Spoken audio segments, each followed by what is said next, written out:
There was a strong smell of burning already in the garden. In the big orchard, which was called the commercial garden, and which brought Yegor Semyonitch several thousand clear profit, a thick, black, acrid smoke was creeping over the ground, and curling round the trees was saving those thousands from the frost. Here the trees were arranged as on a chessboard, in straight and regular rows, like ranks of soldiers, and this severe pedantic regularity, and the fact that all the trees were of the same size, and had tops and trunks all exactly alike, made them look monotonous and even dreary. Kovrin and Tanya walked along the rows where fires of dung, straw, and all sorts of refuse were smouldering, and from time to time they were met by labourers who wandered in the smoke like shadows. The only trees in flower were the cherries, plums, and certain sorts of apples, but the whole garden was plunged in smoke, and it was only near the nurseries that Kovrin could breathe freely. "Even as a child I used to sneeze from the smoke here," he said, shrugging his shoulders. "But to this day I don't understand how smoke can keep off frost." "Well, smoke takes the place of clouds when there are none," answered Tanya. "And what do you want clouds for?" "Well, in overcast and cloudy weather there is no frost." "You don't say so." He laughed and took her arm. Her broad, very earnest face, chilled with the frost, with her delicate black eyebrows, the turned-up collar of her coat, which prevented her from moving her head freely, and the whole of her thin, graceful figure, with her skirts tucked up on account of the dew, touched him. "Good heavens, she has grown up," he said. "When I went away from here last, 5 years ago, you were still a child. You were such a thin, long-legged creature, with your hair hanging on your shoulders. You used to wear short frocks, and I used to tease you, calling you a heron.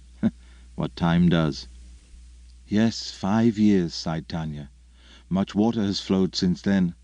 Tell me, Andryosha, honestly," she began eagerly, looking him in the face, "do you feel strange with us now? But why do I ask you? You are a man, you live your own interesting life, you are somebody. To grow apart is so natural. But however that may be, Andryosha, I want you to think of us as your people. We have a right to that." "I do, Tanya." "On your word of honor?" "Yes, on my word of honor." "You were surprised this evening that we have so many of your photographs. You know my father adores you. Sometimes it seems to me that he loves you more than he does me. He's proud of you. You are a clever, extraordinary man. You have made a brilliant career for yourself, and he is persuaded that you have turned out like this because he brought you up. I don't try to prevent him from thinking so. Let him." Dawn was already beginning, and that was especially perceptible from the distinctness with which the coils of smoke and the tops of the trees began to stand out in the air. "It's time we were asleep, though," said Tanya. "And it's cold, too." She took his arm. "Thank you for coming, Andryosha. We have only uninteresting acquaintances, and not many of them. We have only the garden, the garden, the garden, and nothing else. Standards, half-standards," she laughed. "Apports, renettes, borovinkas, budded stocks, grafted stocks, all our life has gone into the garden. I never even dream of anything but apples and pears. Of course it is very nice and useful, but sometimes one longs for something else, for variety.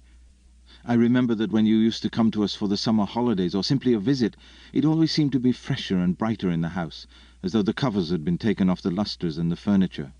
I was only a little girl then, but yet I understood it." She talked a long while, and with great feeling.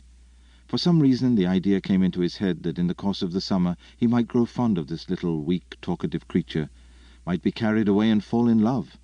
In their position it was so possible and natural. This thought touched and amused him. He bent down to her sweet, preoccupied face and hummed softly, "Onyegin, I won't conceal it. I madly love Tatyana." By the time they reached the house, Yegor Semyonitch had got up. Kovrin did not feel sleepy. He talked to the old man and went into the garden with him. Yegor Semyonitch was a tall, broad-shouldered, corpulent man, and he suffered from asthma, yet he walked so fast that it was hard work to hurry after him. He had an extremely preoccupied air. He was always hurrying somewhere, with an expression that suggested that if he were 1 minute late, all would be ruined. "Here is a business, brother," he began, standing still to take breath. "On the surface of the ground, as you see, is frost. But if you raise the thermometer on a stick 14 feet above the ground, there it is warm. Why is that?" "I really don't know," said Kovrin, and he laughed.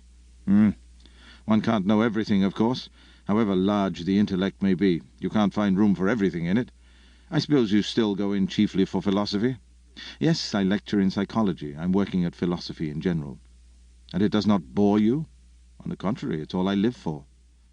"Well, God bless you," said Yegor.